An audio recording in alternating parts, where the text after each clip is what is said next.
नमस्कार दोस्तों, आईआरसीटीसी में लॉगिन करने का तरीका को अब बदल दिया गया है। अगर आप अपना अकाउंट को लॉगिन करते हो तो सिर्फ आईडी पासवर्ड देने से लॉगिन नहीं होगा, अब होगा आपका वेरिफिकेशन, तब जाके लॉगिन होगा। तो कौन सा ये वेरिफिकेशन है मैं आपको डिटेल में बताऊं, उससे पहले कुछ चीजें बताना चाहूंगा।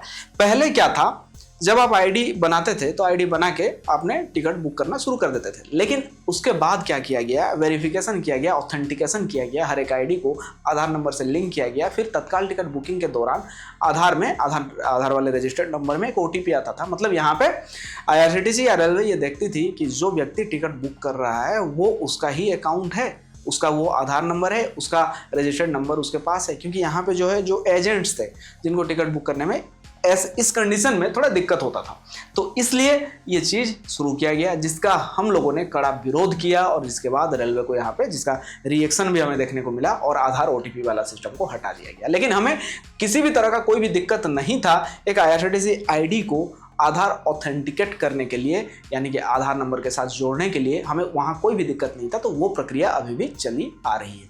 तो ऐसे में अब रेलवे का ये कहना है कि आधार में तो ओटीपी आ नहीं रहा है, तो हो सकता है कोई एजेंट बहुत सारे लोगों का आईडी जो कि आधार से लिंक करके आईडी को वो बना के वो अपने पास रख ले और तत्काल के टाइम पर बुक करके अपना टिकट बेचे, क्योंकि तत्काल में ओटीपी नहीं आ रहा है। तो रेलवे ने अब यहाँ पे ये किया कि अगर कोई व्यक्ति अपने डिवाइस में एक से ज़्यादा आईडी का इस्तेमाल करता है तो यहाँ क्या होगा, जब आप लॉगिन करोगे नए आईडी से या दूसरे आईडी से, अपने आईडी को हटाकर आईआरसीटीसी रेल कनेक्ट हो या फिर रेल 1 में हो, तो क्या होगा, यहाँ पे आपको आपका जो रजिस्टर्ड नंबर है उस आईडी का, ईमेल आईडी और मोबाइल नंबर, उसमें जाएगा एक ओटीपी। उस ओटीपी को आप देने के बाद फर्स्ट टाइम आप लॉगिन कर पाओगे। हालांकि लॉगिन हो जाने के बाद आपको कोई भी तरह का किसी भी दिक्कत का सामना बिल्कुल भी नहीं करना पड़ेगा। बस लॉगिन करते वक्त आपको 2 ओटीपी जाएंगे, उन ओटीपी को देना है। मतलब ये वाला स्क्रीन आ जाएगा, यहाँ आपको सेंड ओटीपी वाले बटन पर मोबाइल नंबर का और ईमेल आईडी का दोनों को दबाना होगा, तब जाके ओटीपी रजिस्टर्ड ईमेल आईडी में जाएगा। उस ओटीपी को यहाँ देने के बाद आपका अकाउंट लॉगिन होगा। पहले ये पेज जो है, अकाउंट बनाते वक्त इस तरह का पेज हमें देखने को मिलता था,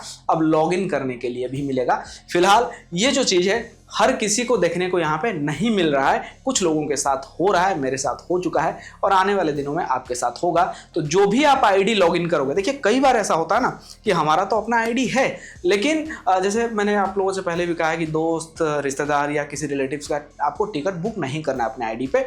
अगर आपको करना है उनकी मदद, तो आप उनके नाम का आईडी बनाओ, उस आईडी से लॉगिन करके आप टिकट बुक करो। तो ऐसे में हो सकता है आप उनकी आईडी को लॉगिन करके किसी और के लिए टिकट बुक कर रहे हो अपने डिवाइस में, तो यहाँ ओटीपी का जरूरत पड़ेगा और आपको देना होगा। दूसरी बात कि जब आप लॉगिन कर लोगे तो पहले जिस डिवाइस में वो अकाउंट लॉगिन है वो वहां से कंप्लीटली हट जाएगा, जो कि पहले बहुत कम ये चीज देखने को हमें मिलता था, अब ये हर किसी के साथ हो रहा है। तो ऐसे में कोई दिक्कत नहीं है कि आप अपने डिवाइस में घर के किसी और का अकाउंट को लॉगिन कर रहे हो, लेकिन यहाँ पे वेरिफिकेशन करना बहुत ज्यादा जरूरी है। यहाँ आईआरसीटीसी को यह भी कंफर्म करना होता है कि कहीं आपकी जानकारी के बगैर कोई और व्यक्ति आपकी आईडी और पासवर्ड का इस्तेमाल करके उनमें टिकट वगैरह बुक तो नहीं कर रहा है, जो कि कई बार कुछ एजेंट्स ऐसे करते हुए पकड़े गए।